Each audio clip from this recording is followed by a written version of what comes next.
Hello friends, welcome once again. So आपण बघतो topic wave optics. आणि वेव ऑप्टिक्समधलं आपण लास्ट लेक्चरला थोडासा बेसिक पार्ट बघितलेला होता की न्यूटन्स कॉर्पिस्कल थेरी काय असते किंवा हायजेन्स थेरी काय होती wave related. So wave theory of nature असेल किंवा वेव थेरी ही सुरुवात कशी झाली होती याचा आपण थोडक्यात स्टडी केलेला होता. त्याच्यामध्ये काय आपण वेव नॉर्मल बघितले, वेव फ्रंट बघितले, वेव सरफेस बघितले. ओके, आज थोडासा तोच पॉईंट आपण पुढं कंटिन्यू करूया.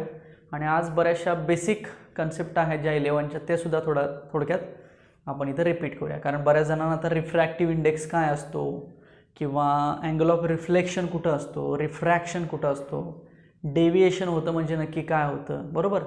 त्याच्यानंतर व्हेलॉसिटी दोन मीडियामधली कशी इंटररिलेट असते किंवा वेवलेंथ कशा पद्धतीनं इंटररिलेटेड होते, हे सगळं थोडंसं आज आपण ॲज अ बेसिक लेक्चर बघूया. कारण हे 11चा बराचसा पार्ट याच्यामध्ये आहे. सो आजच्या लेक्चरला आपण जो काही कालचा पॉईंट होता हायजीनचा तोच पॉईंट थोडासा कंटिन्यू करणार आहोत. त्याच्यामध्ये 1-2 पॉईंट्स आपल्याला अजून आज बघायचे आहेत. आणि त्याच्यानंतर मग आपण जे काही रिफ्लेक्शन होतं, लाईटचं रिफ्लेक्शन कशा पद्धतीनं होतं याचा जो स्टडी आहे. आणि त्यानंतर मग रिफ्रॅक्शन कसं होतं, रिफ्रॅक्शनमध्ये मग रिफ्रॅक्टिव्ह इंडेक्स ही कन्सेप्ट तयार झाली. आणि रिफ्रॅक्टिव्ह इंडेक्स हा कसा फाइंड आउट केला जातो, मग तो कुठल्या मीडियमचा किती असतो, याचं जे रिलेशन आहे ते आपण आजच्या लेक्चरमध्ये बघूया. ओके, सो आजचा जो पॉईंट असेल तो हायजीन्स आणि जे काही बेसिक रिफ्लेक्शन आणि रिफ्रॅक्शन असेल याच्यावरचा स्टडी असेल. आणि त्याच्यानंतर मग त्याच्या रिलेटेड आपण काही CETला बघा बरेचसे क्वेश्चन CETला विचारले जातात या टॉपिकवरती. तुम्ही जर बघितलं तर लक्षात येईल की मॅक्सिमम CETला क्वेश्चन्स या टॉपिकवरती येत राहतात कंटिन्युअसली. त्यामुळे हा टॉपिक तितकाच महत्त्वाचा सुद्धा आहे. ओके, सो आपण काल हायजीन्स सुरुवात केलेली होती. सो आज पण आपण तोच पॉईंट हायजीन्स प्रिन्सिपल असं लिहितो मी. आणि या प्रिन्सिपलवरती काय करायचं आपल्याला, तर या प्रिन्सिपलवरती हायजीन्सचे 2 पॉईंट्स बघायचे आहेत. एक प्लेन वेवफ्रंट कसा असतो आणि एक स्पेरिकल वेवफ्रंट कसा असतो. आता आपण ॲक्च्युअल बेसिक मिनिंग बघितलेला आहे की प्लेन वेवफ्रंट सूर्यापासून येणाऱ्या लाईटपासून तयार होतो आणि जो स्पेरिकल आहे तो एखादी जर कॅन्डल फ्लेम असेल त्याच्यापासून तयार होतो, फायनाईट डिस्टन्स असेल तर, बरोबर. तर आज तेच हायजीन्स प्रिन्सिपलच्या मदतीनं आपण 2 वेवफ्रंट्स एक्सप्लेन करायचे, एक प्लेन वेवफ्रंट आणि एक स्पेरिकल वेवफ्रंट. ओके, पण त्याच्या आधी थोडंसं हायजीन्स प्रिन्सिपल बघूया काय आहे. तर आपण काल प्रायमरी सोर्स आणि सेकंडरी सोर्स असं स्टडी केलेलं होता. ठीक आहे, मी तुम्हाला इथं हवं तर प्रिन्सिपल इथं बाजूला लिहून देईन, पण त्याचं एक्सप्लेनेशन पहिल्यांदा आपण करूया. ओके, तर एक प्रायमरी सोर्स बघितला होता. समजा हा सोर्स आहे प्रायमरी, ह्याला मी P नाव देतो. तर हा काय करतो, लाईट इमिट करतोय, बरोबर. मग हा जेव्हा लाईट इमिट करेल तेव्हा ही लाईट समजा इथं आली तर इथून सुद्धा लाईट काय होणार आहे, अशा पद्धतीने इमिट होणार आहे. सो हा पॉईंट जो आहे तो आपण काय कन्सिडर करूया, समजा सेकंडरी पॉईंट कन्सिडर करूया, बरोबर. म्हणजे या पॉईंटपासून निघालेली लाईट इथं येईल. सो इथे एक प्रकारचा वेवफ्रंट तयार होऊ शकतो, स्पेरिकल होईल, प्लेन कुठलाही होईल, पण तो त्या लोकसवरचा पॉईंट झाला ना. सो हा सेकंडरी पॉईंट झाला किंवा सेकंडरी सोर्स म्हटलं तर चालेल ना. मग हा जो सेकंडरी सोर्स आहे म्हणजे सेकंडरी सोर्स म्हणजेच थोडक्यात वेवफ्रंटवरचा पॉईंट. मग तो वेवफ्रंटवरचा पॉईंट काय करेल, पुन्हा फॉरवर्ड डायरेक्शनला सुद्धा काय करेल, लाईट इमिट करेल. म्हणजे पुन्हा अशी ही लाईट पुढं इमिट होत राहणार आहे, बरोबर. मग साहजिकच याच्यापेक्षा ही इफेक्टिव्ह असेल फॉरवर्ड डायरेक्शनला. याच्यामध्ये रिव्हर्स डायरेक्शनची काही लाईट कन्सिडर केली जात नाही, फक्त जी काही लाईट ट्रान्समिट होते ती फॉरवर्ड डायरेक्शनला कन्सिडर केली जाते. सो हे एवढंच याचं प्रिन्सिपल आहे, हायजीनचं प्रिन्सिपल. आणि याच्यावरती त्यानं मग 2 टाईप्स आपण जे काल बघितले तेच डिफाईन केले. जे एकाला म्हटलं प्लेन वेवफ्रंट म्हटलं, प्लेन वेवफ्रंट, आणि एकाला म्हटलं स्पेरिकल वेवफ्रंट म्हटलं. मग आता हे वेवफ्रंट्स कसे तयार होतात हे सुद्धा आपण इथं आजच्या लेक्चरला बघणार आहोत. सो प्लेन वेवफ्रंट आणि स्पेरिकल वेवफ्रंट. प्लेनला माहिती आहे आपल्याला, प्लेन कंटिन्युअस एकाखाली एक पॉईंट्स असतात, ते पुढं लाईट इमिट करतात. आणि स्पेरिकल म्हटलं की जो सर्क्युलर शेप तयार होतो वेवफ्रंटचा तो स्पेरिकल होतं ना. अगदी आपण कालच्या डायग्राममध्ये बघितलं होतं की एक्झॅक्टली जॉमेट्री कशी तयार झाली होती किंवा वेवफ्रंट जो तयार होता तो कसा तयार होता तो ते आपण लास्ट लेक्चरला बघितलेलं आहे. Okay, so as per book आपण स्टेटमेंट लिहूया. Every point on the primary wavefront acts as every point on primary wavefront acts as secondary source of light, बरोबर. acts as secondary म्हणजे हा point secondary source of light, बरोबर आहे का बघा. Primary वेवफ्रंटवरचा जो पॉईंट आहे तो प्रत्येक काय होईल, सेकंडरी सोर्स ऑफ लाईट होईल. And sends out secondary waves and sends म्हणजे हा पुढं पाठवणे. And sends out secondary waves, sends out secondary waves, त्यांना वेवलेट्स सुद्धा म्हणतात बघा. सेकंडरी वेव्ज म्हणजेच काय, wavelets in all possible direction. In all possible, जेवढ्या जेवढ्या शक्य डायरेक्शन्स आहेत त्या डायरेक्शनला तो काय करेल, सेकंडरी वेव्ह किंवा वेवलेट्स पास करेल. हे पहिलं सेंटेन्स झालं असं आपण म्हणूया. अजून एक सेंटेन्स याच्यामध्ये सांगता येईल, the new secondary wavelets are more effective in forward direction only. The new secondary wavelets म्हणजे हे are more effective in forward, समोरच्याच डायरेक्शनला, more effective in forward direction only. So याच्यामध्ये निग्लेक्ट रिव्हर्स डायरेक्शन सध्या तरी कन्सिडर करायची नाही, फक्त फॉरवर्ड डायरेक्शनला जे काय आहे त्याचं इमॅजिनेशन करायचं किंवा कन्सिडरेशन करायचं. सो याला म्हटलं जातं हायजिन्स प्रिन्सिपल. ओके. आणि आता हायजिन्स प्रिन्सिपलनुसार मग दोन वेवफ्रंटचा स्टडी केला जातो, एक म्हणजे प्लेन आणि एक म्हणजे स्पेरिकल. सो आता आपल्याला काल बेसिक प्लेन आणि स्पेरिकल कसा होता ते माहीत होतं. सेम त्याच टाईपमध्ये काय करायचं, प्लेनचा आणि स्पेरिकलचा इथं स्टडी करायचा. बघा मी इथंच हवं तर हे दोन्ही ड्रॉ करतो तुम्हाला, फक्त डायग्राम्स याच्यात कशा समजून घ्यायच्या हे बघायचं आपल्याला. सो हायजिनच्या मदतीने आपण पहिल्यांदा बघूया प्लेन वेवफ्रंट. बघा हायजिनचाच हा पॉईंट आहे, सब पॉईंट म्हणून मी इथंच लिहितो. So plane wavefront based upon the Huygens principle. ठीक आहे. मग समजा मी प्लेन वेवफ्रंट पहिल्यांदा असा ड्रॉ करतो. इथे एक पॉईंट आहे, सपोज याला म्हणूया पी पॉईंट. ओके. याला म्हणूया क्यू पॉईंट आणि याला म्हणूया सपोज आर पॉईंट. बघा सो 3 पॉईंट कन्सिडर केले आपण. सो पी क्यू आर हे 3 पॉईंट्स आपण कन्सिडर केले. आता हे 3 पॉईंट्स काय करणार आहेत, समोरच्या डायरेक्शनला लाईट थोडक्यात ट्रान्समिट करणार आहेत. पुढे एक आपल्याला अजून एक प्लेन वेवफ्रंट मिळेल ना. सो यानं लाईट पाठवली, इथं आली बघा लाईट ही लाईक दिस. यानं लाईट पाठवली ती इथं आली लाईक दिस. यानं लाईट पाठवली ती इथं आली लाईक दिस. आली का बघा. सो आता हा पीचा पी डॅश म्हणूया, हा क्यूचा क्यू डॅश म्हणूया आणि हा आरचा आर डॅश म्हणूया.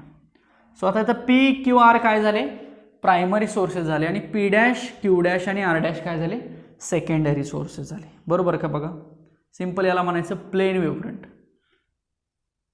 हे काय आहेत, सिंपल प्लेन वेवफ्रंट. हेच असे जरी काढले तरी सुद्धा चालू शकतात. बघा आता काय केलं जातं, ह्या पीला ॲज अ सेंटर करून असा एक सर्कल काढला जातो लाईक दिस, हाफ सर्कल. पुन्हा याला सेंटर कन्सिडर करून हा याचा एक सर्कल काढला जातो आणि याला एक सेंटर कन्सिडर करून हा असा एक सर्कल काढला जातो, हाफ सर्कल काढला जातो. चालू शकते. शेवटी एक असे आहेत वेवफ्रंटच आहेत ना. या वेवफ्रंटला आपण एक परपेंडिक्युलर लाईन अशी ड्रॉ करूया. मग हे परपेंडिक्युलर म्हणजे कोण, N1 N2 N3 म्हणजे कोण झाले, हे वेव नॉर्मल झाले. ओके. मला सांगा आता इथून इथपर्यंत वेव समजा सी इतक्या वेलॉसिटीनं टी टाईममध्ये येते, म्हणजे डिस्टन्स किती झालं किंवा रेडियस किती झाली, सी टी झाली ना. कारण आपल्याला माहिती आहे की C is equal to distance upon time. So distance is equal to what, velocity into time. हा फॉर्म्युला माहिती आहे ना आपल्याला. म्हणजे ही जी रेडियस आहे ती किती झाली, सी टी झाली. सिमिलरली ही रेडियस सी टी, सिमिलरली ही रेडियस सुद्धा काय झाली, सी टी झाली. सो हा झाला प्लेन वेवफ्रंट. बघा सो लेट प्लेन वेवफ्रंट मधली नावं बघा काय काय आहेत. सो पी क्यू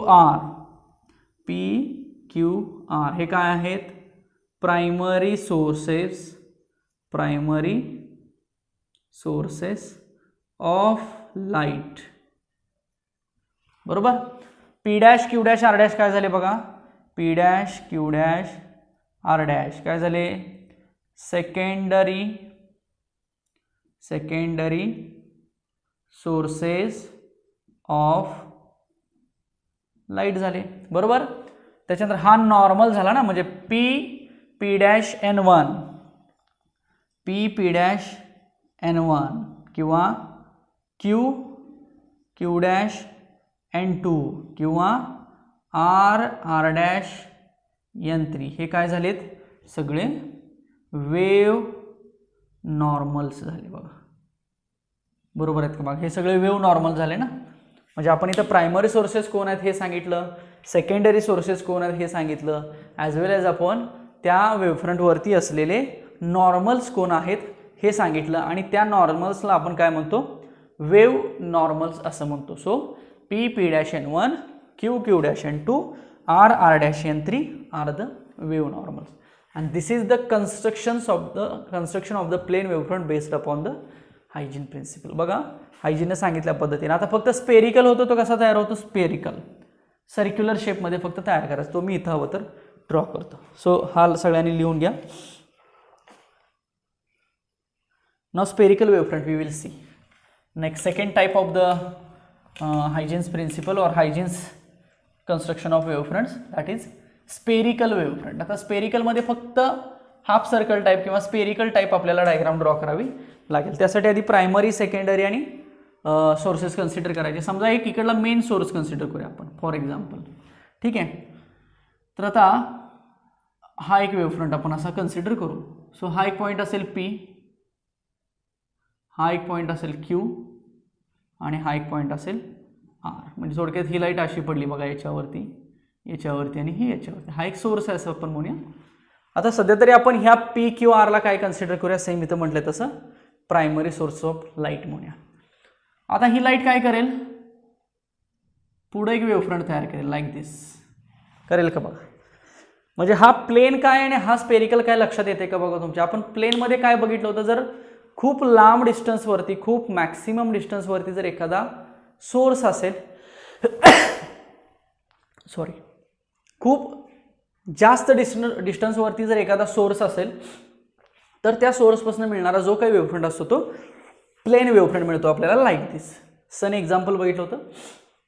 पण एखाद्या जर फायनाईट डिस्टन्सवरचा सोर्स असेल तर आपल्याला मिळणारा वेवफ्रंट हा स्पेरिकल असतो, जे की आपण कॅन्डल फ्लेममध्ये एक्झाम्पल बघितलेलं होतं. मग आता कन्सिडर करूया आपण P Q R हे 3 सोर्सेस आहेत. पुन्हा हे सोर्सेस थोडक्यात अशी लाईट इमिट करतायत लाईक दिस, लाईक दिस, लाईक दिस. सो आपल्याला पुन्हा मिळाला P dash Q dash R dash मिळाला. बघा फक्त मगाशी P Q R एका लाईनवरती होते, आता P Q R कशा आहेत, एका लोकसवरती आहेत, वेवफ्रंटवरती आहेत. का तर तो स्पेरिकल वेवफ्रंट आहे ना. मग सेम आपण वाटल्यास याला सेंटर करू आणि याला रेडियस, तर रेडियस किती असणार तेवढीच ना, CT एवढीच असेल ना. बघा CT म्हणजे काय, डिस्टन्स ना.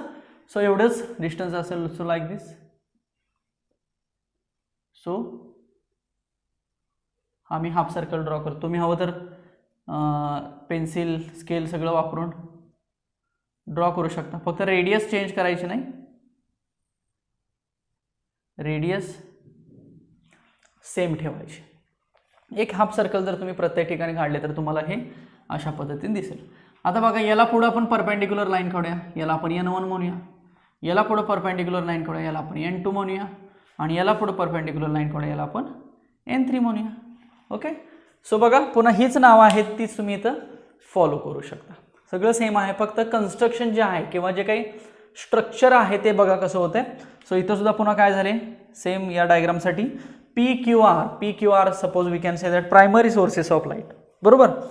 त्याच्यानंतर P dash Q dash R dash हे सुद्धा काय झाले बघा डायग्राममध्ये आहे ते, हे सुद्धा सेकंडरी सोर्सेस ऑफ लाईट. आणि हे जे आहेत हे काय झाले बघा 3 नॉर्मल झाले का बघा. Okay. So this diagram we can consider about the spherical wavefront and it is also based upon the Huygens principle. So Huygen प्रिन्सिपलचा वापर करून आपण 2 टाईपचे वेवफ्रंट्स इथे डिफाईन केले. पहिल्यांदा सांगितलं प्लेन वेवफ्रंट आणि दुसऱ्यांदा सांगितलं स्पेरिकल वेवफ्रंट. दोघांमधलं मिनिंग मोस्ट ऑफ सेम आहे, फक्त जो काही शेप आहे त्या लोकसचा तयार होणारा किंवा त्या वेवफ्रंटचा तयार होणारा तो शेप फक्त इथं काय होतं बदलतोय. लक्षात येते. इथं फक्त हे पहिले 3 प्लेन दाखवायचे, एका खाली एक दाखवायचे, आणि हे जे 3 आहेत ते लोकसवरती तसे दाखवायचे. लोकस म्हणजे एका सर्कलचा पार्ट असेल आणि त्या सर्कलच्या पार्टवरती ते 3 पॉईंट्स आहेत. मग हे 3 पॉईंट्स पुन्हा पुढे काय करतात, फॉरवर्ड डायरेक्शनला लाईट इमिट करतात. मग फॉरवर्ड डायरेक्शनला इमिट केल्यामुळे दुसरे सोर्सेस आपल्याला इथं बघायला मिळतात, ज्याला आपण P डॅश Q डॅश आणि R डॅश म्हटलं. आणि ते जे सोर्सेस आहेत त्यांना म्हटलं जातं secondary sources of the light. लक्षात आलं. So this is one of the theoretical point of the Huygens principle. त्याच्यामध्ये पहिल्यांदा मी जी स्टेटमेंट सांगितली ती स्टेटमेंट सांगणं अपेक्षित आहे आणि त्याच्यानंतर दोन टाईपचे हायजिन्स कन्स्ट्रक्शन ऑफ वेव्हफ्रंट्स असतात. एक म्हणजे प्लेन वेव्हफ्रंट. मग प्लेनची बेसिक डेफिनेशन सांगा. इन्फायनाईट डिस्टन्सवरती सोर्स असल्यामुळे जो वेव्हफ्रंट तयार होतो त्याला प्लेन म्हणतात आणि मग त्याची डायग्राम ड्रॉ करा. आणि ह्या डायग्राममध्ये पुन्हा मग काय काय तयार झालं तर प्रायमरी सोर्सेस तयार झाले, सेकंडरी सोर्सेस तयार झाले, ॲज वेल एज वेव्ह नॉर्मल्स तयार झाले, त्यांची नावं खाली डिफाईन करा. बस. सिमिलरली स्पेरिकलमध्ये सुद्धा तुम्ही तेच सांगू शकता. फक्त स्पेरिकलमध्ये सांगत असताना जे काही प्रायमरी सोर्सेस तयार होतात ते एका लोकसवरती आहेत, म्हणजे ते स्पेरिकल शेपमध्ये आहेत, म्हणून तयार होणारा वेव्हफ्रंट हा कसा असेल, स्पेरिकल वेव्हफ्रंट असेल. So this is the theoretical point which is related to the Huygens principle and the construction of two wavefronts, that is plane wavefront and spherical wavefront. चला लिहून घ्या इथपर्यंत. आपण पुढचा पॉईंट बघूया. ओके. सो नेक्स्ट हेडिंग बघा सगळ्यांनी. Reflection of plane wavefront from plane reflecting surface. एक रिफ्लेक्शन रिलेटेड आपल्याला पॉईंट बघायचा. एक छोटंसं एक्सप्रेशन आहे, अगदी छोटंसं आहे, अगदी सोपं आहे, कन्सेप्ट सोपे आहे. फक्त डायग्राम मी ड्रॉ करत असताना व्यवस्थित लक्ष द्या. ती डायग्राम कशी आली तुम्हाला डेफिनेटली हा पॉईंट समजणार. आपण थोडंसं बघूया आता याच्यामध्ये काय काय बघायचं आपल्याला. एकतर रिफ्लेक्शन कन्सेप्ट बघायचे. रिफ्लेक्शन म्हणजे मिरर असतो ना, मिरर. थोडक्यात मिररवरती आपण लाईट टाकली तर ती माघारी रिफ्लेक्ट होते असं आपण म्हणतो. रिफ्लेक्शन कन्सेप्ट समजून घ्या. लाईट माघारी निघून येणे एका पर्टिक्युलर अँगलने. आत लाईट इन्सिडंट होऊन किंवा आत इमर्ज होऊन जात नाही, स्कॅटर रिफ्रॅक्ट होऊन जात नाही, ती बाहेरच्या बाहेर माघारी येते असं आपण म्हणतो, म्हणजे reflection. Okay. So reflection of a plane wavefront. Plane wavefront म्हणजे ती लाईट, प्लेन लाईट आपण टाकतोय प्लेन वेव्हफ्रंट फ्रॉम कुठून, plane reflecting surface. Plane reflecting surface आहे एखाद्या मिरर सारखा. ओके. आणि आपल्याला याच्यामध्ये काय प्रूव्ह करायचं आहे बघा. To prove angle of I is equal to angle of R.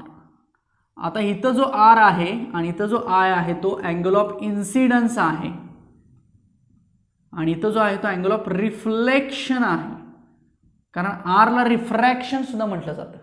पण आपण कन्सेप्ट काय बघतोय, अँगल ऑफ रिफ्लेक्शन बघतोय. त्यामुळे आपल्याला जो काय आहे तो अँगल आर कन्सिडर केला त्याला आपण अँगल ऑफ रिफ्लेक्शन असं म्हणायचं. चला आधी डायग्राम समजून घेऊया, मग हे स्टॅटिस्टिक कसं आहे हे बघूया. डायग्राम तर सोपी आहे. पहिल्यांदा सगळ्यात काय करायचं, एक प्लेन रिफ्लेक्टिंग सरफेस काढायचा मिरर सारखा. So this is nothing but a plane reflecting surface. मी याची नावं हवं तर तुम्हाला खाली सगळी लिहून देतो बघा. पहिल्यांदा मी एक्स वाय काढला.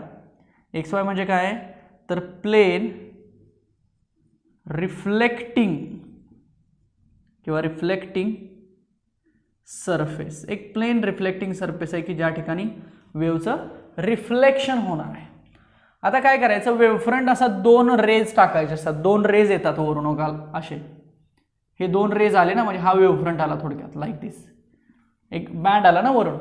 मग हे दोन पॉईंट टच होणार आहेत इथं. मग आपण कन्सिडर करूया एक पॉईंट इथं टच होतोय. ओके. सो हा वेव्हफ्रंट थोडक्यात आपण असा ड्रॉ करतो याच्यावरती. चला हा इथं आला आणि त्याच्या बरोबरच दुसरा असा येणार आहे, तो इथं आला. बरोबर. दोघं ज्या लाईनला टच होतात तिथं काय करायचं, एक नॉर्मल ड्रॉ करायचा. सो ह्याला मी एम नॉर्मल म्हणतो आणि ह्याला मी एन नॉर्मल म्हणतो. नॉर्मल म्हणजे परपेंडिक्युलर लाईन. सो हा वेव्हफ्रंट आहे बघा. हा ह्याला नाव देतो मी ए बी. चला ए बी वेव्हफ्रंट असा एक त्या प्लेन रिफ्लेक्टिंग सरफेसवरती आला. म्हणजे दोन रेज आले असे पॅरलल आहेत बघा, दोन्ही रेज. एक ए रे आला इथं, एक बी रे आला इथं. आता मला सांगा ही अशी लाईन आहे, तीच मी इथं लाईन काढू का, लाईक दिस. अशीच असेल ना, बरोबर आहे का बघा. म्हणजे प्लेन वेव्हफ्रंटची जी लाईन आहे ती इथं आहे अशी आपण कन्सिडर करूया लाईक दिस. सो शेवटी हा प्लेन वेव्हफ्रंट ह्याच्यावरती येतोय. आता बघा आपल्याला काय चेक करायचं आहे तर रिफ्लेक्शन चेक करायचं आहे. कुणाचं, लाईटचं रिफ्लेक्शन चेक करणार आहे. सो लाईटचं रिफ्लेक्शन चेक करत असताना आपल्याला लाईट आलेली माघारी जाते असं पहिल्यांदा कन्सिडर केलं पाहिजे. बरोबर. म्हणजे जी काय लाईट येते ती माघारी येते असं कन्सिडर केलं पाहिजे. सो हा ए डॅश आला इथं, कुणाला, नॉर्मलला येऊन टच झाला. सो नॉर्मलला येताना त्याने एक अँगल केला, त्याला म्हटलं जातं angle of incidence. So I is nothing but angle of incidence. चालेल का बघा. तसंच इथं पण आहे ना आय, हा कोण असेल बी डॅश म्हणूया आपण, हा बी आला ना इथं, बरोबर आहे. आता बघा हा अँगल ऑफ आर ना असा माघारी गेला, सिमिलरली हा सुद्धा अँगल ऑफ आर ना असा माघारी गेला. याला आर म्हणतो मी, याला पण आर म्हणतो. ओके. सो अँगल आर म्हणजे काय झाला तर अँगल ऑफ रिफ्लेक्शन झाला. काय झाला बघा, अँगल ऑफ रिफ्लेक्शन झाला. लक्षात येते का बघा. सो ज्या काही वेव्ज इन्सिडंट झाल्या त्या वेव्ज पुन्हा काय होणार आहेत, पाठीमाघारी निघून जाणार आहेत. लक्षात आलं. So this is the one band which is incident on the plane reflecting surface, ज्याच्यामध्ये आपण अँगल ऑफ इन्सिडन्स दाखवला आणि ज्याच्यामध्ये आपण अँगल ऑफ रिफ्रॅक्शन दाखवला. ठीक आहे. आता बघा मी काय करतो, मगाशी एक मी इथं बँड दाखवलं तुम्हाला असा लाईक दिस, म्हणजे हाच आहे ना ए बी. ओके. सो मी इथून तो याच्यावरती एक लाईन ड्रॉ केली. सेम हीच लाईन मी बी पासून या रेवरती ड्रॉ करतो बघा लाईक दिस. हे थोडंसं समजतंय का बघा. ही लाईन कुठली आहे, मी याला हवं तर नावं देतो, ए पी म्हणतो बघा, ए पी. जसा ए बी आहे तसाच तो ए पी आहे ना, बरोबर. आता मला सांगा हा बी रे पीच्या ठिकाणी आला आणि ए रे ए डॅशच्या ठिकाणी आला, सेम वेळेत आला ना. इथून इथपर्यंत जेव्हा हा रे इथं पोचतोय तेव्हा हा आलेला रे वरती जायचा प्रयत्न करेल ना, मग तो वरती इथून इथपर्यंत जातोय बघा. फॉर एक्झाम्पल ह्याला मी नाव देतो क्यू, नाव देतो क्यू. हा झाला आपला अँगल ऑफ रिफ्लेक्शन आणि हा झाला क्यू. बघा आता आपल्याला बरेचसे अँगल मिळत आहेत इथं, किंवा एक दोन ट्रँगल मिळतात बघा. आता इथं साहजिकच हे 90 डिग्री असेल आणि हा 90 डिग्री असेल. बघा मी ट्रँगल सांगतो बघा. एक ट्रँगल मिळाला आपल्याला A1Q बी डॅश मिळाला, सॉरी B1 म्हणतो याला मी. बघा A1Q B1, येस. आणि दुसरा आपल्याला मिळतोय काय, A1P B1 मिळतोय अँड A1P B1. दोन ट्रायंगल मिळतात का बघा. हे महत्त्वाचे ट्रायंगल्स आहेत, व्यवस्थित बघा. थोडंसं कन्फ्युजन होईल इथं, पुन्हा एकदा सांगतो बघा मी. A1Q B1 आणि A1P B1. आता हे जे दोन ट्रायंगल आहेत, हे दोन ट्रायंगल मी सेम आहेत म्हणतोय. ह्याची दोन कारणं मी तुम्हाला सांगतो. हे दोन ट्रायंगल कसे आहेत, सेम आहेत. त्याची मी कारणं तुम्हाला सांगतो की का Y these R same.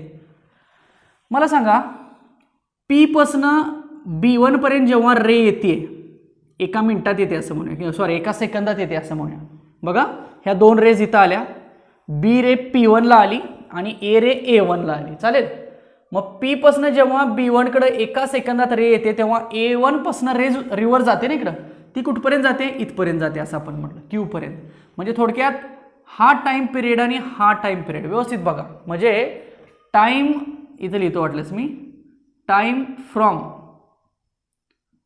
P to B1 बघा इज सेम विथ, समजण्यासाठी लिहितोय मी, with time from A1 to Q. बरोबर आहे का बघा. म्हणजे PB1 is equal to A1Q. जर टाइम सेम लागत असेल, एका सेकंदात वेव्ह P पासनं B1 पर्यंत जाते आणि A1 पासनं Q पर्यंत जाते, तर हे जे काही डिस्टन्स असेल हे ॲज वेल ॲज हे कसं असेल, सेम असेल. म्हणजे आपल्याला एक बाजू मिळाली बघा. ह्या ट्रँगलमधलं PB1 आणि A1Q दोन ट्रँगल्समधले कसे मिळाले, सेम मिळाले. ॲज वेल ॲज ह्या दोन्ही ट्रँगलमध्ये हा कसा आहे सांगा, दोघांसाठी पण सेम आहे का मला सांगा.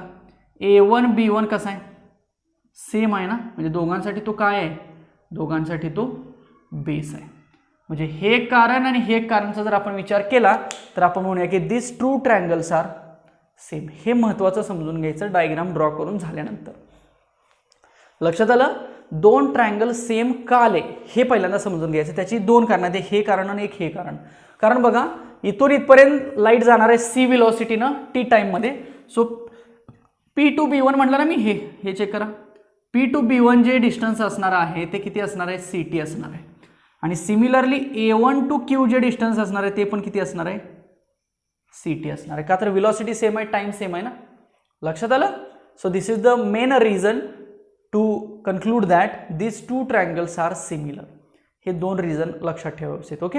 मग इथून पुढचं अगदी सोपं आहे. दोन ट्रायंगल सेम आले की मग जॉमेट्री तुम्हाला माहिती आहे कशा पद्धतीने लिहायची असते ती आपण इथं लिहूया. पण त्याच्या आधी मी थोडंसं आता मग हे जे प्रूफ लिहिलेलं आहे ह्याचे काही स्टेटमेंट्स आहेत ॲज पर बुक ती तुम्हाला आधी देतो आणि नंतर प्रूफ सांगतो. बघा पहिलं स्टेटमेंट काय लिहायचं बघा. इन्सिडंट रे नंतर normal and reflected ray all are in same plane. सगळेजण एकाच प्लेनमध्ये आहेत ना. Very simple sentence.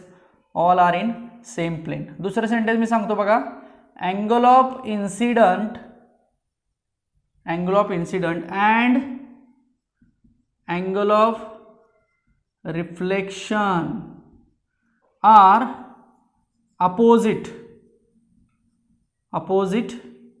To normal. नॉर्मलच्या अपोजिट आहेत ना, कारण इकडे इन्सिडंट आणि इकडं रिफ्लेक्शन आहे. So are opposite to normal. आणि तिसरं वाक्य सोपं सांगायचं की अँगल ऑफ, हे सांगायचं angle of incident is equal to angle of reflection.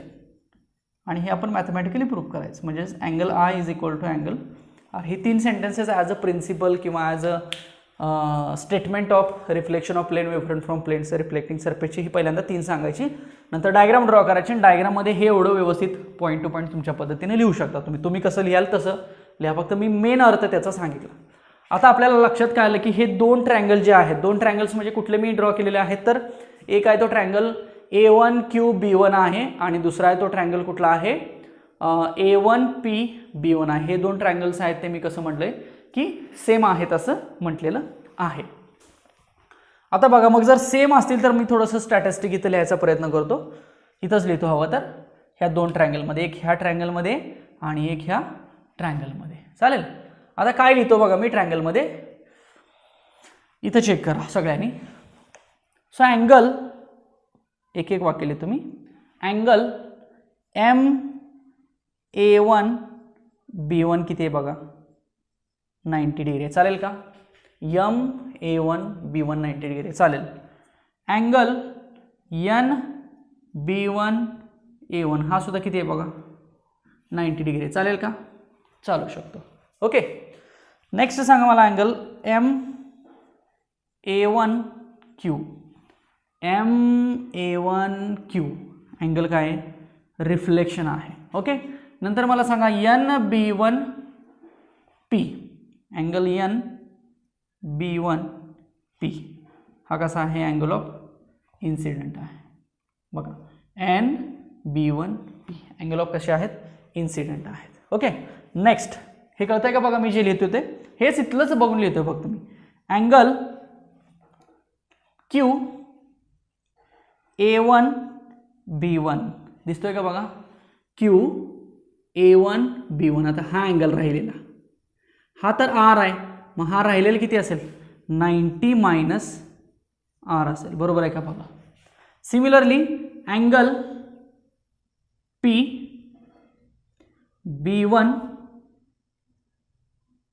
A1 सगळे बरोबर आहेत का बघा. P B1 A1 हा अँगल, आता हा तर अँगल I आहे, मग हा राहिलेला किती असेल, 90 मायनस I असेल. बरोबर आहे का बघा. चेक करा हे सगळं बरोबर आहे का. सो एवढं व्यवस्थित स्टॅटिस्टिक तुम्हाला लिहायला जमलं पाहिजे. सगळं लिहिलेलं बघा बरोबर आहे का. ओके. मग आता मला सांगा, जर हे सगळं आपण लिहिलं असेल आणि त्यात पण हे दोन ट्रायंगल आपण सेम आहेत असं म्हणतोय, त्यांचा बेस सेम आहे, त्यांच्या दोन साईड सेम आहेत, तर आपल्याला हे जे दोन अँगल दिसतात ते पण कसे आहेत असं म्हणू शकतो आपण, सेम आहेत म्हणू शकतो. मग इथे लिहितो खाली बघा, hence angle QA1B1 is equal to angle PB1A1 असं म्हणू शकतो आपण, काही हरकत नाही. मग देअरफॉर हा अँगल आहे 90 मायनस R आणि हा आहे 90 मायनस I. देअरफॉर 90 ला 90 निघून जाईल, minus R is equal to minus I, म्हणजेच I is equal to R राहील. म्हणजेच angle of incident is equal to आपण म्हणू शकतो angle of incident and this is the proof. So reflection of plane wavefront from plane reflecting सरफेसमध्ये आपण angle of incidence हा angle of reflection एवढा आहे किंवा असतो हे डेफिनेटली सांगू शकतो. So this all concept is related to the reflection of light. Diagram थोडंसं इथली जॉमेट्री जेवढी गरजेची तेवढीच मी सांगितली, बाकीचं काही पाठांतर करत बसू नका. व्यवस्थित आधी हे स्टेटमेंट्स लिहा हेडिंग करून, हे प्रूव्ह करायचं आहे म्हणून सांगा, डायग्राम काढा व्यवस्थित आणि हे पॉईंट्स मग तुमच्या पद्धतीने एक एक लाईन्समध्ये लिहा. एक 8-10 लाईन्समध्ये हे आन्सर तुम्हाला निघून जाईल आणि शेवटी हेन्स प्रूफ म्हणून तुम्ही सांगू शकता की अँगल ऑफ इन्सिडन्स आणि angle of reflection both are same. So these are some principle statements and this is the mathematical expression for reflection of a plane wavefront from plane reflecting surface. I hope की हे तुम्हाला clear झालं असेल. चला लिहून घ्या हे व्यवस्थित. चला पुढची कन्सेप्ट बघूया, refraction of light and Snell's law. आता तसं बघितलं तर हा सिलेबसमधला रिड्यूस्ड पॉईंट आहे, पण रिफ्रॅक्टिव्ह इंडेक्स ही कन्सेप्ट फार इम्पॉर्टंट राहते लाईटमधली, त्यामुळे ही आपण घेऊ. आणि यात बरंचसं 11वीचं पण डिपेंड आहे बघा. तुम्हाला हे सगळं क्लिअर होऊन जाईल की नक्की कसं आहे आणि याच्यामध्ये कशा पद्धतीनं एक्सप्लेनेशन दिलं जातं. ओके, पहिल्यांदा अर्थ समजून घेऊया. रिफ्रॅक्शन आहे, रिफ्रॅक्शन मगाशी होतं ते रिफ्लेक्शन होतं, आता आहे हे रिफ्रॅक्शन आहे. रिफ्लेक्शनमध्ये काय होतं, इन्सिडेंट झालेली लाईट माघारी निघून जाते म्हणजे रिफ्लेक्शन होतं, आणि रिफ्रॅक्शनमध्ये काय होतं, इन्सिडेंट झालेली लाईट आतमध्ये निघून जाते एका अँगलनी, त्याला अँगल ऑफ रिफ्रॅक्शन असं म्हणायचं असतं. ओके, त्याच्यानंतर त्याच रिलेटेड स्नेल्स लॉ आहे. स्नेल्स लॉ एक महत्त्वाचं इक्वेशन आहे की ज्याच्यामध्ये रिफ्रॅक्टिव्ह इंडेक्स कन्सिडर केला जातो, अँगल ऑफ इन्सिडन्स कन्सिडर केला जातो, अँगल ऑफ रिफ्रॅक्शन कन्सिडर केला जातो. सो ते एक इक्वेशन आपण याच्या रिलेटेड बघूया. पण सगळ्यात महत्त्वाचं आपल्याला ह्याचा एक रे डायग्राम बघावी लागेल. रे diagram of the refraction reflection म्हणजे सगळं कंबाईनमध्ये आपण एक रे डायग्राम बघूया. ठीक आहे, तर एक सरफेस काढूया आपण. पहिल्यांदा प्लेन सरफेस काढूया. आता ह्याला फिक्स रिफ्लेक्टिंग रिफ्रॅक्शन सरफेस असं न म्हणता जस्ट आपण XY प्लेन असं म्हणूया की हा एक XY प्लेन आहे. ओके, इथे एक नॉर्मल आहे, एक नॉर्मल लाईन ड्रॉ करूया आपण. MN म्हणतो मी त्याला. This is one of the normal. Okay, MN असं नाव देऊया आपण याला, M अँड याने एक परपेंडिक्युलर लाईन आहे. सो आपण इथे एक इन्सिडंट रे टाकूया ह्या पॉईंटला. सो AB म्हणतो मी याला, AB. सो AB जी आपली काय असेल, आता XY काय झाला, प्लेन सरफेस म्हणूया आपण याला, प्लेन सरफेस. MN काय झाला आपला, MN एक प्रकारचा नॉर्मल झाला. AB काय झाला आपला, इन्सिडंट रे झाला. ओके, आता AB मध्ये इकडे एक रे निघून जाईल असं आपण म्हणूया, याला नाव देऊया BC देऊया. सो BC काय झाला आपला, रिफ्लेक्टेड झाला बघा, जो की मगाशी आपण बघितलं ना. सो रिफ्लेक्शन झालं, रिफ्लेक्टेड झाला म्हणजे हा अँगल ऑफ रिफ्लेक्शन म्हणूया आपण याला, अँगल ऑफ इन्सिडेंट. पण हा काही जास्त आता कन्सिडर करायचा नाही, त्यामुळे मी काय ह्याला नाव देत नाही, कन्फ्युजन नको, कारण इथं पण आर आणि इथं पण आर आहे, त्यामुळं हार नको म्हणायला आपण. हा B कडून समजा D कडं वेव निघून गेली. सो BD काय म्हणतो बघा मी, BD म्हणजे रिफ्रॅक्टेड रे. BD म्हणजे काय झालं, रिफ्रॅक्टेड झाला. सो किती अँगलनं रिफ्रॅक्शन झालं तर स्मॉल r इतक्या अँगलनं रिफ्रॅक्शन झालं. ओके, आता बघा ओरिजिनल रे कशी आहे, अशी आहे. म्हणजे जर मी याचं प्रोजेक्शन पुढं काढलं तर हा ओरिजिनल पाथ आहे बघा त्याचा, बरोबर आहे का बघा. दिस इज द ओरिजिनल पाथ. हे कंटिन्युअस असा पुढे आला, ओरिजिनल पाथ आहे. पण ओरिजिनल पाथपासून वेव आतल्या साईडला रिफ्रॅक्ट झाले आणि या साईडला रिफ्लेक्ट झाले. म्हणजे आपण इथे एक अँगल सांगू शकतो आणि हा एक अँगल सांगू शकतो बघा. म्हणजे ओरिजिनल जी रे आहे ही आता कंटिन्युअस आहे बरं का, ही अशी लाईक दिस कन्सिडर करा, इमॅजिन करा, अशी कंटिन्युअस राहील. म्हणजे जर समजा काय रिफ्रॅक्शन झालं नसतं तर ही लाईन अशीच पुढे आली असते असं आपण म्हणूया. फक्त मी डॉटेड दाखवली का तर ती व्हर्च्युअल आहे, आपल्याला ती दिसत नाही आहे किंवा प्रेझेंट नाही आहे, पण आपल्याला प्रोजेक्शन वाईज आपण दाखवू शकतो. तर ओरिजिनल पाथ जो आहे, ओरिजिनल पाथपासून रिफ्रॅक्टेड रे किती अँगलनं आत आला तर डेल्टा अँगलनं आत आला.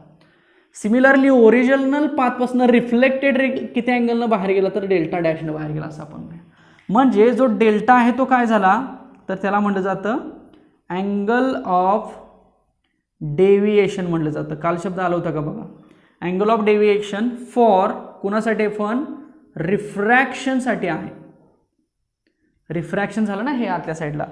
आणि डेल्टा डॅश जो आहे तो काय आहे की अँगल ऑफ डेव्हिएशन आहे, पण कुणासाठी आहे, फॉर रिफ्लेक्शनसाठी. बघा म्हणजे main रेपासून angle delta dash deviate झाला, रिफ्लेक्ट झाला ना, सो डेव्हिएशन अँगल दोन मिळाले आपल्याला. एक मिळाला रिफ्रॅक्शनचा मिळाला आणि दुसरा मिळाला रिफ्लेक्शनचा मिळाला. ही थोडीशी डायग्राम व्यवस्थित समजते का बघा.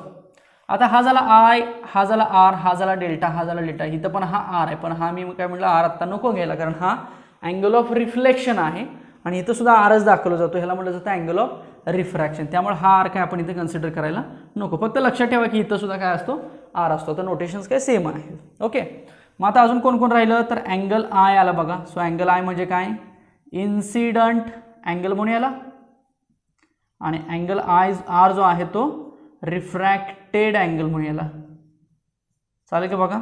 डेल्टा अँगल डेल्टा डॅश म्हणजे angle of deviation for refraction, angle of deviation for reflection. So जेवढे अँगल दिसत आहेत आपण तेवढे सगळे इथं ड्रॉ केलेले आहेत. एम एन नॉर्मल दिसतोय, प्लेन सरफेस मिळाला, जिथं आपण रिफ्लेक्शन पण दाखवलं आणि रिफ्रॅक्शन पण दाखवलं. पण आपल्याला स्टडी आता जास्त कशाचा करायचा आहे, रिफ्रॅक्शनचा करायचा आहे. ओके, आता याच्यामध्ये स्नेल्स लॉ फाइंड आउट केला जातो, पण पॉईंट थोडासा रिड्यूस असल्यामुळे मी तुम्हाला हवं तर इथं डायरेक्ट स्नेल्स लॉ लिहितो आणि मग त्याचं एक्सप्लेनेशन आपण पुढं करूया, रिफ्रॅक्टिव्ह इंडेक्स वगैरे काय असते ते.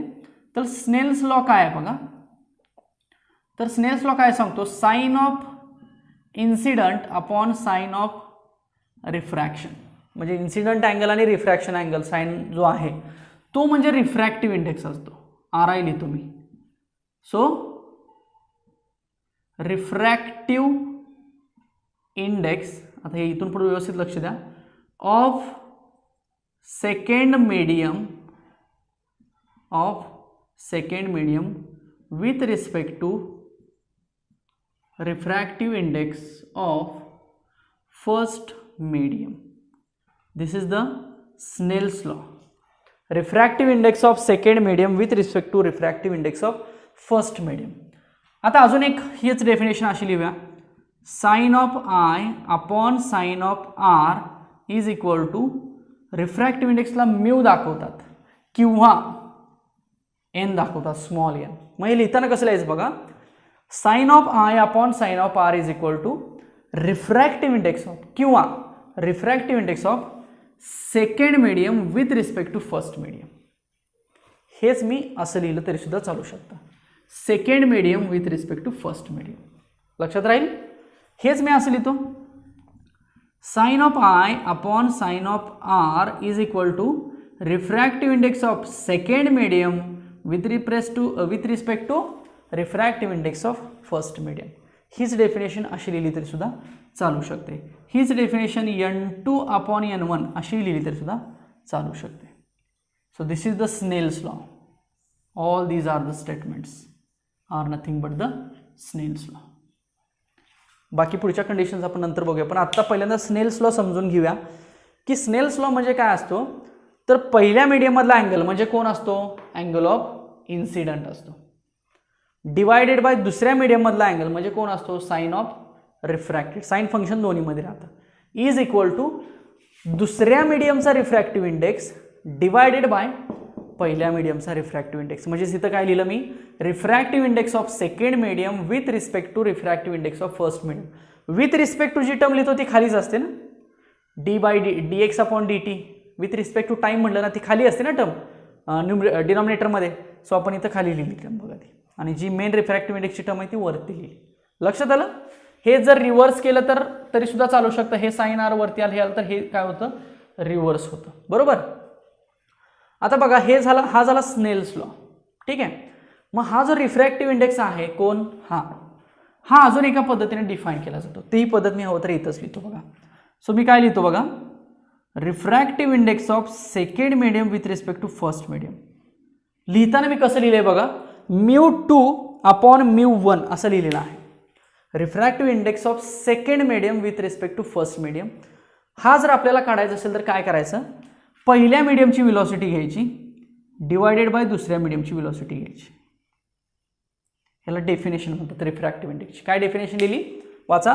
Refractive index of second medium with respect to first medium is equal to ratio of velocity of light in first medium to the velocity of light in second medium. हेच मी असली तर चालेल का बघा. μ2/μ1 लिहिलं तर चालेल. सो याच्यावर तुम्हाला काय लक्षात येते बघा. व्हेलॉसिटी आणि रिफ्रॅक्टिव्ह इंडेक्स हे एकमेकांना कसे दिसत आहेत. अपोजिट दिसत आहेत. अपोजिट दिसत आहेत म्हणजेच काय इनव्हर्सली प्रोपोर्शनल त्यांच्यामधलं रिलेशन दिसतंय बघा. दिसतंय का बघा. अपोजिट दिसतात याचा अर्थ काय इनव्हर्सली प्रोपोर्शनल रिलेशन आहे. समजलं का बघा. So this is the definition of the refractive index. आता हे थोडंसं मी रफ करतो. रिफ्रॅक्टिव्ह इंडेक्समध्ये दोन प्रकारचे रिफ्रॅक्टिव्ह इंडेक्स असतात बघा. रिफ्रॅक्टिव्ह इंडेक्समध्ये दोन प्रकारचे रिफ्रॅक्टिव्ह इंडेक्स असतात. एक म्हणजे absolute refractive index. Absolute refractive index ज्याला फक्त म्यू म्हणलं जातं. पण याच्या पुढे इथं 2 आहे आणि इथं 1 आहे पण तो लिहायची गरज नाही. आणि इज इक्वल टू C/V लिहिलं जातं. जनरल फॉर्म्युला लिहिला बघा. Mu is equal to C/V. कारण C म्हणजे काय आहे velocity of light in first medium ना. वरती फर्स्ट मीडियमचीच व्हेलॉसिटी आहे का. मग फर्स्ट मीडियम म्हणजे फिक्स कुठलं मीडियम असणार आहे एअर मीडियम असणार आहे. डिवायडेड बाय V म्हणजे काय आहे velocity of light in second medium. मग सेकंड मीडियम काय असेल साहजिकच हे डेन्सर असेल बघा. म्हणजे हे एअर किंवा त्याला आपण रेअर पण म्हणतो ना. मग पहिलं मीडियम रेअर झालं दुसरं मीडियम डेन्सर झालं. So fix air to denser जर रेशो सांगितला तर तो ॲब्सोल्यूट झाला. आणि दुसरा रिफ्रॅक्टिव्ह इंडेक्स असतो तो म्हणजे रिलेटिव्ह असतो बघा. हे 11चं आहे सगळं रिलेटिव्ह रिफ्रॅक्टिव्ह इंडेक्स. तो मात्र μ21 इज इक्वल टू V1/V2 असं सांगितलं जातं. मग पहिलं मीडियम कुठलं असेल दुसरं मीडियम कुठलं पण असेल. दुसरं मीडियम कुठलं पण असेल पहिलं मीडियम कुठलं पण असेल. पण जेव्हा पहिलं फिक्स एअर आणि दुसरं डेन्सर असेल मग डेन्सरमध्ये ग्लास घ्या वॉटर घ्या डायमंड घ्या काही घ्या त्यावेळेला ॲब्सोल्यूट झाला. आणि रिलेटिव्ह म्हणजे एनी मीडियम पहिलं कुठलं पण घ्या दुसरं कुठलं पण घ्या काही हरकत नाही. पहिलं एअर घ्या दुसरं एअर घ्या. पहिलं डेन्सर घ्या दुसरं एअर घ्या. पहिलं डेन्सर घ्या दुसरं डेन्सर घ्या. कसंही घेऊ शकता तुम्ही. त्याला म्हटलं जातं रिलेटिव्ह रिफ्रॅक्टिव्ह इंडेक्स. सो हीच डेफिनेशन अशीच लिहिली ना आपण मग अशी μ2/μ1 चालेल का. सो हाच फॉर्म्युला मी असं लिहू का बघा. μ2/μ1चा अर्थ काय आहे μ2/μ1. मला हे जर रिव्हर्स लिहायचं असेल तर मग काय करायला लागेल 1 हे खाली घेतो मी μ1/μ2 लिहावं लागेल ना. हे सेम आहे का बघा. Therefore μ21 is equal to 1/μ12. हा कसा झाला बघा आता refractive index of first medium with respect to second medium. First medium with respect to second medium. कळतंय का बघा. हे इक्वेशन व्यवस्थित लिहून घ्या. So this is about the refraction of light and the concept of refractive index. आता हीच concept वेव्हलेंथच्या फॉर्ममध्ये कशी सांगितली जाते. V1च्या ऐवजी काय लिहितो आपण C is equal to F lambda ना. Frequency into lambda. C म्हणजेच व्हेलॉसिटी आहे ना. सो फ्रिक्वेन्सी इंटू λ1 लिहितो मी. फ्रिक्वेन्सी इंटू λ2 लिहितो. फ्रिक्वेन्सी सेम ठेवायची ना. म्हणजे काय आलं बघा refractive index of second with respect to first is equal to λ1/λ2. Same velocity सारखं लिहिलं. म्हणजे पुन्हा तुम्ही इथं सांगू शकता की वेव्हलेंथ आणि रिफ्रॅक्टिव्ह इंडेक्स एकमेकांना कशा आहेत इनव्हर्सली प्रोपोर्शनल आहेत. सो तुम्ही वेव्हलेंथच्या फॉर्ममध्ये सुद्धा हे रिलेशन लिहू शकता. बघा इथपर्यंत समजले का. हे व्यवस्थित लिहून घ्या. This is about the refraction of light. ती जी डायग्राम होती ती diagram as well as Snell's law and the relation of refractive index with respect to some different mediums. Okay. I hope की तुम्हाला हे इथपर्यंत समजलं असेल. चला मी हे रब करतो आता. सगळ्यांनी हे व्यवस्थित लिहून घ्या.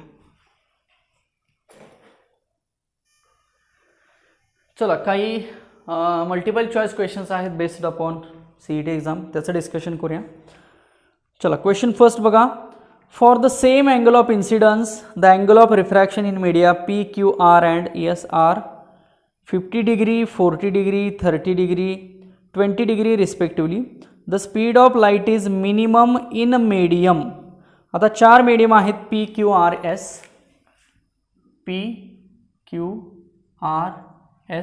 चारही मीडियमचे अँगल ऑफ रिफ्रॅक्शन दिलेले आहेत 50 40 30 20.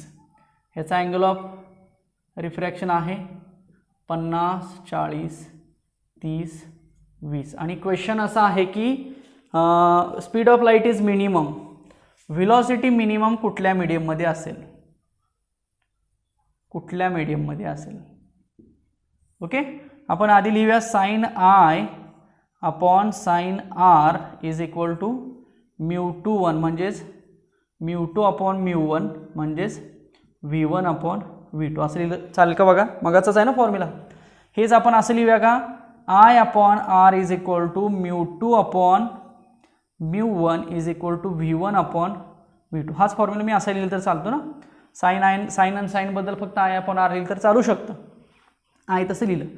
सो एक आपल्याला लक्षात आलं बघा, ज्याचा अँगल ऑफ रिफ्रॅक्शन, आता अँगल ऑफ रिफ्रॅक्शन आणि व्हेलॉसिटीमध्ये तर आपल्याला काय दिसतंय की रिलेशन जर बघितलं तर आपण म्हणू शकतो की पी क्यू आर एस तिन्हीमधला अँगल ऑफ रिफ्रॅक्शन चेक करा. Okay, so angle of refraction increase झाला तर व्हेलॉसिटी काय होणार आहे बघा, इन्क्रीज होणार आहे असं आपण म्हटलं तरी चालेल. Okay, so angle of refraction आणि व्ही बघा. ठीक आहे, कारण पहिलं मीडियम सपोज एअर आहे असं कन्सिडर करूया किंवा फर्स्ट मीडियम आहे, आपल्याला मेन सेकंड मीडियमची व्हेलॉसिटी घ्यायची आहे ना, कारण रिफ्रॅक्शन अँगल कुठं असतो, सेकंड मीडियममध्ये असतो ना. सो आर आणि व्ही मध्ये चेक करूया आपण. So it means sine R increases, V increases, therefore speed of light is minimum where angle of refraction is minimum. म्हणजे थोडक्यात आपण इथं म्हटलं तर चालेल का बघा की जिथं अँगल ऑफ रिफ्रॅक्शन मिनिमम आहे तिथं व्हेलॉसिटी ऑफ लाईट पण कशी असणार आहे, मिनिमम असणार आहे. बघा ह्या आरला आणि ह्या V2 ला कम्पेअर केलं तर आपण म्हणूया की आर ज्या ठिकाणी जास्त त्या ठिकाणी व्हेलॉसिटी जास्त, आर ज्या ठिकाणी कमी त्या ठिकाणी व्हेलॉसिटी कमी. मग जर आपण अँगल ऑफ रिफ्रॅक्शन बघितलं तर या ठिकाणी अँगल ऑफ रिफ्रॅक्शन कमी आहे, सो या मीडियम मधली व्हेलॉसिटी कमी असणार आहे. ओके, सो क्वेश्चन आपला काय होता, व्हेलॉसिटी मिनिमम. बघा इथे लिहितो मी, दस velocity is directly proportional to the angle of refraction. Okay, hence angle of refraction is minimum for medium S. Thus velocity of light is minimum in medium S. So we can say that yes. So yes is what? Yes is the option D. बघा समजलं का? So जो काही Snell's law आहे त्या थोडक्यात Snell's लॉवरनं आपण याचं एक्सप्लेनेशन दिलेलं आहे. नेक्स्ट पुढचा क्वेश्चन बघूया.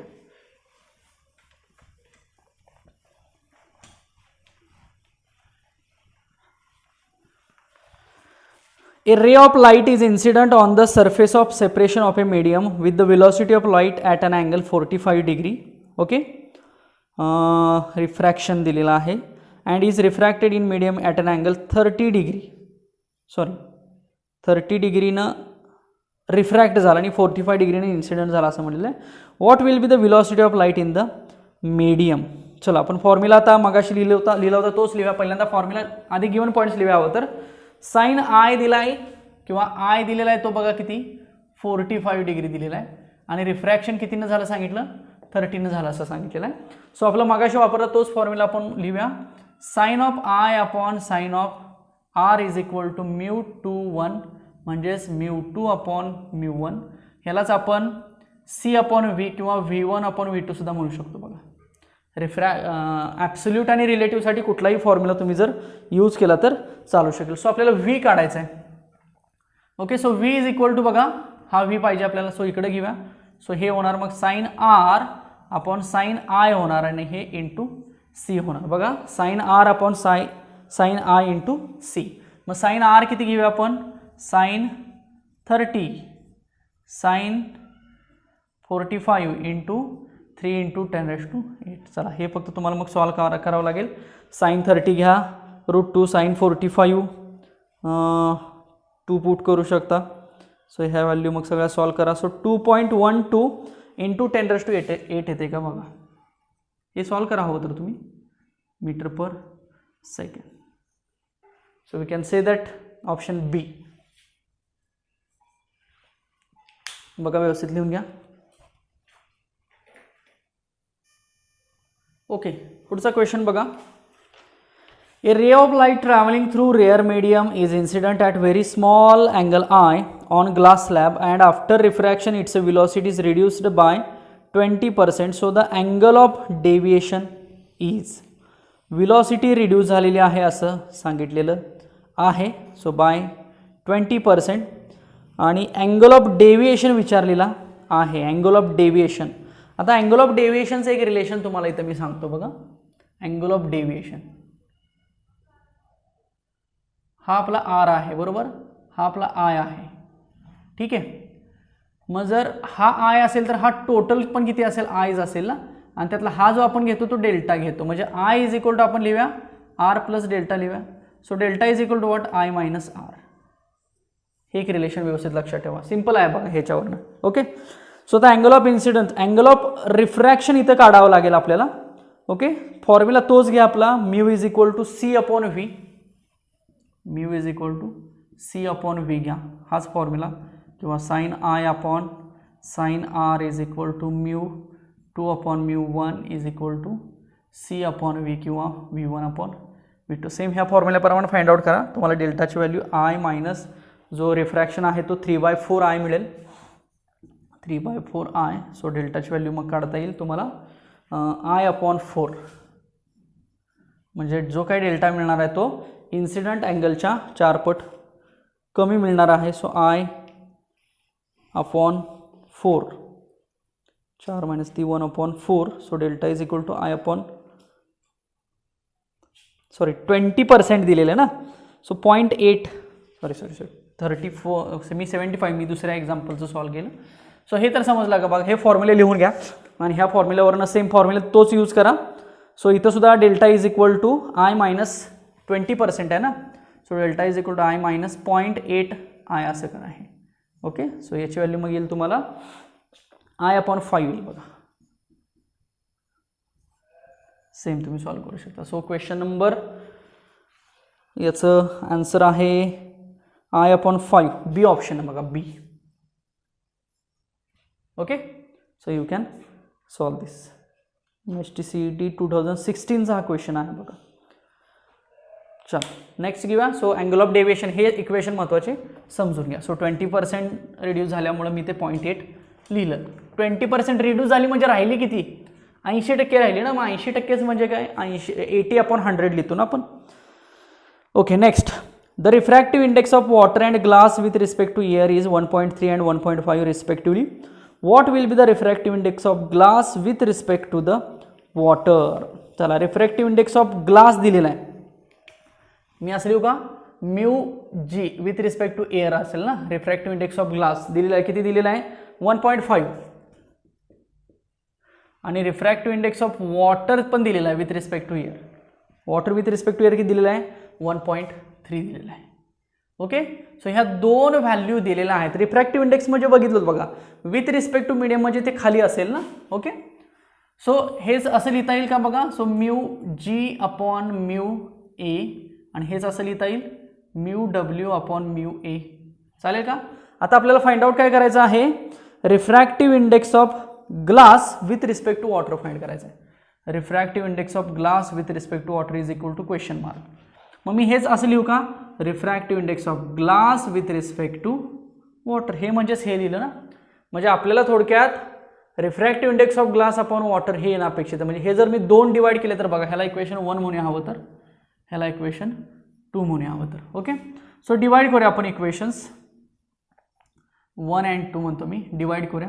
सो 1 काय आहे, mu G upon mu A आहे, divided by mu W upon mu A आहे.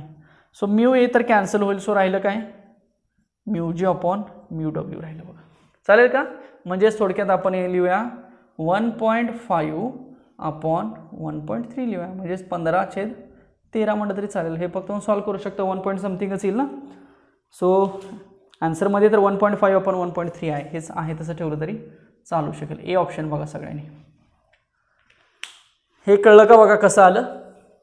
आपल्याला दिलेला refractive index of glass with respect to air दिलेला आहे. Okay. Refractive index of water with respect to air येईल. त्यामुळे हे आधी लिहून घेतले बघा. मग हे असं लिहायचं असतं, हे तुम्हाला मगाशी मी रिफ्रॅक्टिव्ह इंडेक्सच्या कन्सेप्टमध्ये सांगितलेलं होतं. तशी आपण 2 इक्वेशन्स तयार केली. 2 इक्वेशन्स एकमेकांना डिवाइड केली आणि डिवाइड केल्यानंतर मग आपण काय केलं, refractive index of glass with respect to water आपल्याला इथं सेपरेट मिळाला. सो हा रेशो घेऊन आपण हे सॉल्व्ह केलं. So option A is correct. Next पुढचा घेऊया.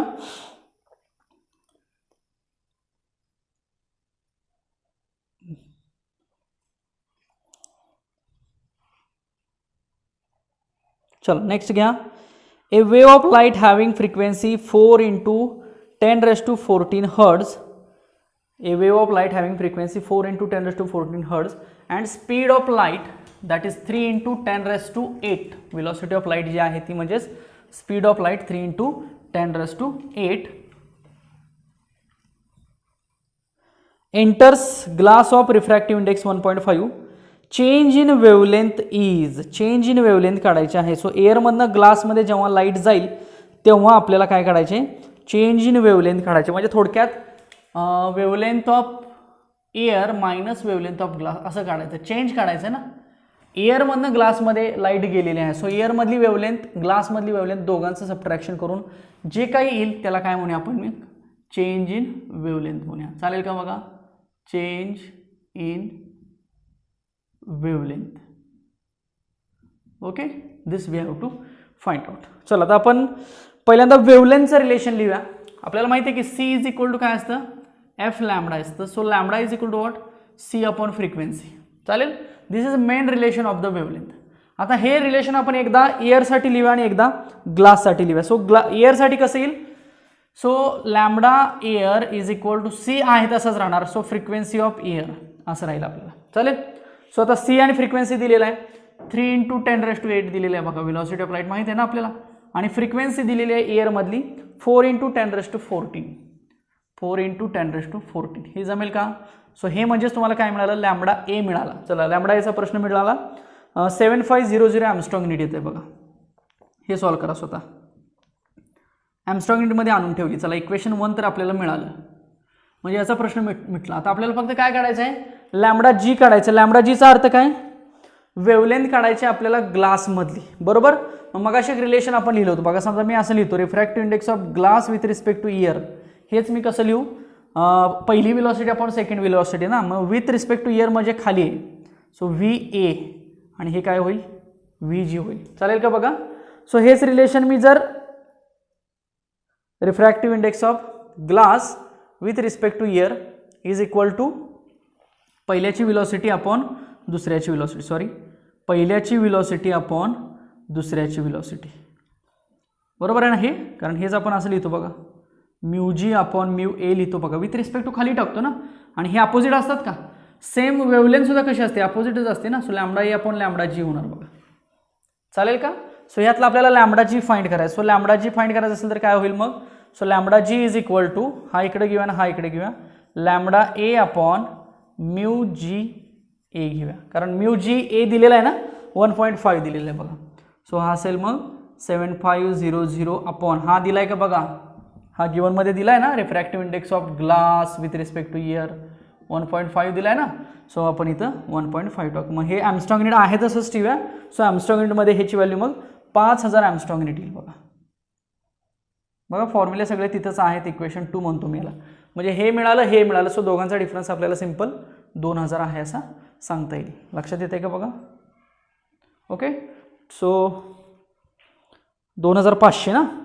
सो 10 इथं मग पुट करतो व्हॅल्यू मी इथं बघा, इथंच लिहितो हवं तर.